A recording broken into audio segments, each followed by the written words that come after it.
Assalamualaikum warahmatullahi wabarakatuh.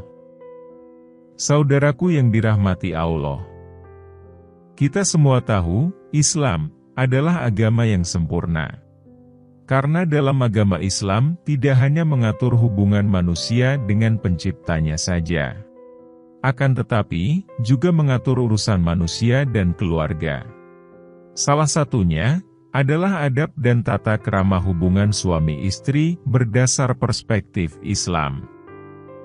Dalam kitab Qurratul Uyun karangan Syekh Muhammad At-Tihami bin Al-Madani Kanun, telah dijelaskan secara detail bagaimana adab jimak dengan pasangan, dan posisi jimak yang paling baik.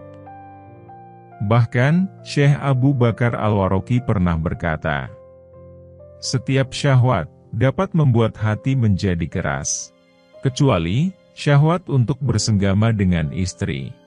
Maka sesungguhnya, syahwat untuk melakukan senggama itu dapat membersihkan hati. Oleh karena itu, para nabi melakukan senggama." Kemudian, Syekh Ibnu Yamun mengatakan dalam hal jimak dengan pasangan, ada tata kramanya. Dan sebagian tata krama itu, seorang suami hendaknya membersihkan hatinya dan bertaubat dari semua dosa. Kemudian, dianjurkan untuk mengerjakan sholat sunnah 2 rakaat atau lebih, dan kemudian berdoa. Namun sebelum itu, ada tata krama ketika hendak berjimak dengan pasangan, yang dimulai sejak masuk kamar, yakni, sebaiknya mendahulukan kaki kanan terlebih dulu, kemudian mengucap, "Bismillahi wassalamu ala rasulillah, assalamualaikum." Kemudian suami menghadap istrinya, dan memberi salam kepadanya. Ketika hendak melakukan senggama, disunnahkan menyebut nama Allah terlebih dulu. Lalu, dilanjutkan dengan membaca doa seperti yang diriwayatkan oleh Imam Al-Bukhari dalam kitab Sahihnya. Doanya adalah, "Bismillahi, Allahumma janibna saitona, wa janibis saitona, marozaktana." Yang artinya, dengan menyebut nama Allah, "Ya Allah, jauhkanlah setan dari kami, dan jauhkanlah setan dari sesuatu yang telah Engkau rizkikan kepada kami." Doa ini bertujuan, jika dari jimak tersebut ditakdirkan melahirkan anak, maka setan tidak akan mampu menjerumuskan si anak tersebut di kemudian hari. Dalam kitab Al-Qostalani disebutkan, orang yang tidak menyebut nama Allah ketika berjimak, maka setan akan ikut masuk melalui lubang zakar, dan setan pun ikut melakukan senggama bersamanya.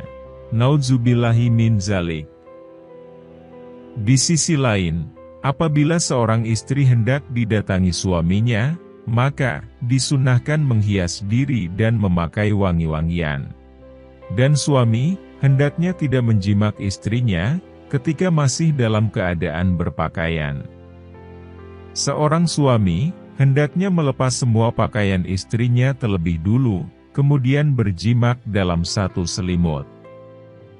Rasulullah Shallallahu Alaihi Wasallam ketika hendak berjimak, beliau menggunakan tutup kepala, dan melirihkan suaranya, seraya berkata kepada istrinya, "Hendaklah kamu tenang." Syekh Ibnu Yamun pernah menjelaskan mengenai tata cara terbaik, ketika hendak berjimak dengan pasangan, yakni, seorang suami hendaklah bersenda gurau terlebih dulu dengan istrinya, dan juga bermain-main dengan sesuatu yang diperbolehkan, seperti meraba, merangkul, dan mencium istrinya. Posisi berjimak yang membuat istri merasakan kenikmatan, adalah posisi sang istri tidur berbaring. Kemudian, suami menelungkupkan tubuhnya di atas tubuh istrinya, dalam keadaan kepala lebih rendah dari pantatnya. Disarankan, sang suami mengganjal pantat istrinya dengan bantal. Syekh Ibnu Yamun mengatakan, ketika akan melakukan jimak, hendaklah suami memegang zakarnya dengan tangan kiri, bukan dengan tangan kanan.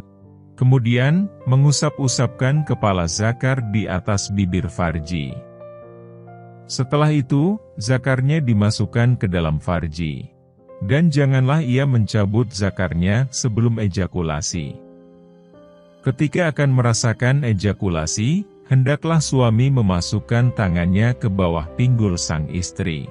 Lalu, suami mengangkat pinggul istrinya.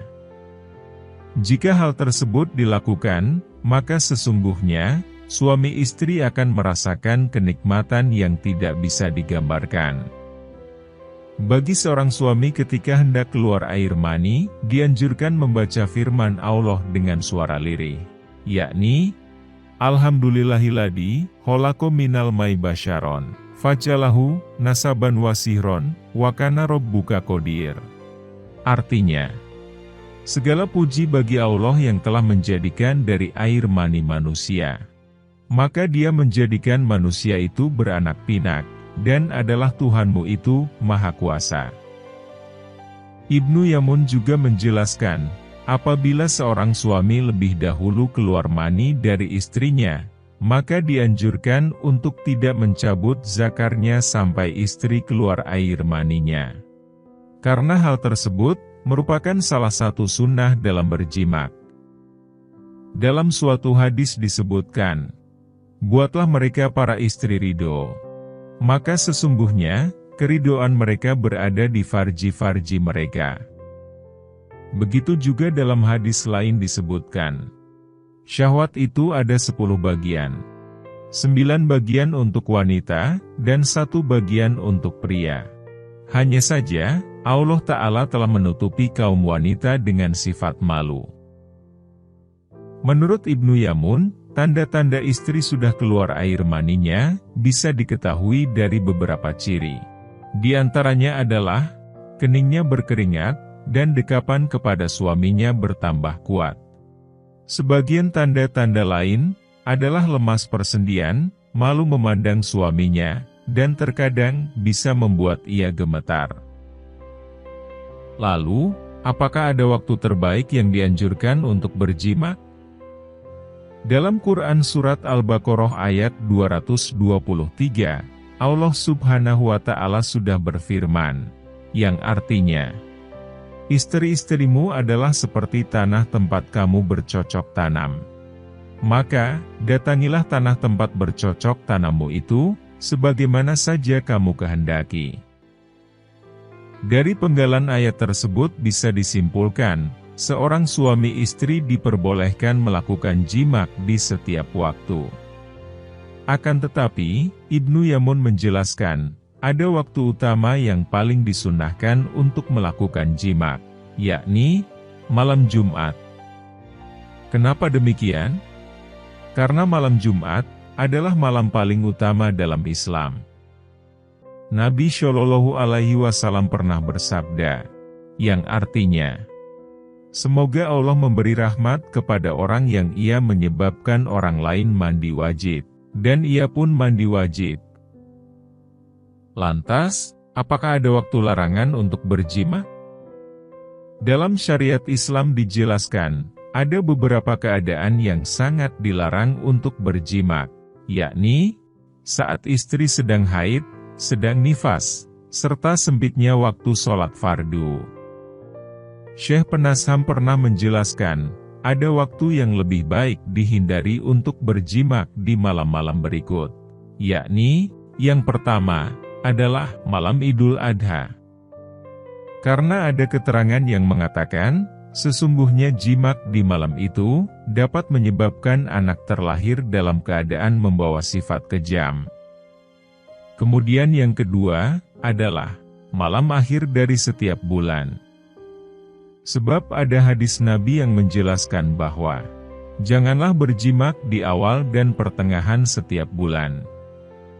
Kemudian yang ketiga, adalah, dari Imam Ghazali, beliau pernah berkata, dimakruhkan jimak di 3 malam dari setiap bulan. Di awal, akhir, dan pertengahan. Kenapa tidak dianjurkan berjimak di awal, pertengahan, dan akhir bulan?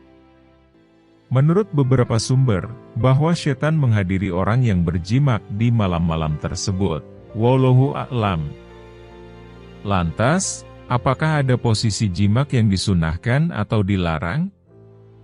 Dalam hal ini, Sayyidina Ali bin Abi Thalib pernah berkata, "Istri itu laksana kendaraan suami. Kapan saja, suami boleh menaikinya. Akan tetapi, sifat yang paling disukai adalah naik ke atas istri dengan perlahan dan lemah lembut." Selain naik ke atas istri, ada posisi lain yang juga diperbolehkan. Seperti dari arah belakang, yaitu tempat jadinya anak atau farji, dan bukan dubur. Dalam suatu hadis disebutkan, ada seorang perempuan menemui Nabi Shallallahu Alaihi Wasallam, kemudian bertanya, "Sesungguhnya, suamiku menjimak aku dari arah belakang." Maka Nabi berkata, "Tidak apa-apa, apabila tetap di satu lubang." Menurut sebagian orang mengatakan, posisi jimak dari arah belakang adalah posisi paling lezat dari posisi jimak yang lain. Namun juga perlu diketahui, ada beberapa posisi jimak yang sangat tidak dianjurkan untuk dikerjakan, yakni jimak dalam keadaan sama-sama berdiri. Karena dalam hal ini, bisa membuat persendian menjadi lemah. Kemudian, jimak dalam keadaan duduk. Hal ini bisa menyebabkan sakit ginjal, sakit perut, dan urat. Selain itu, dalam syariat Islam sangat dilarang melakukan jimak melalui dubur, karena hanya akan mendatangkan laknat dari Allah. Begitu juga, bagi suami yang menjimak istrinya, sangat tidak dianjurkan menghayalkan perempuan lain. Karena yang demikian, sama halnya dengan zina. Oleh karena itu, posisi dan tata cara terbaik dalam hal berjimak adalah yang mengikuti sunnah. Wallahu a'lam bishawab. Semoga materi ini bermanfaat. Sampai ketemu pada materi berikutnya. Dan wassalamualaikum warahmatullahi wabarakatuh.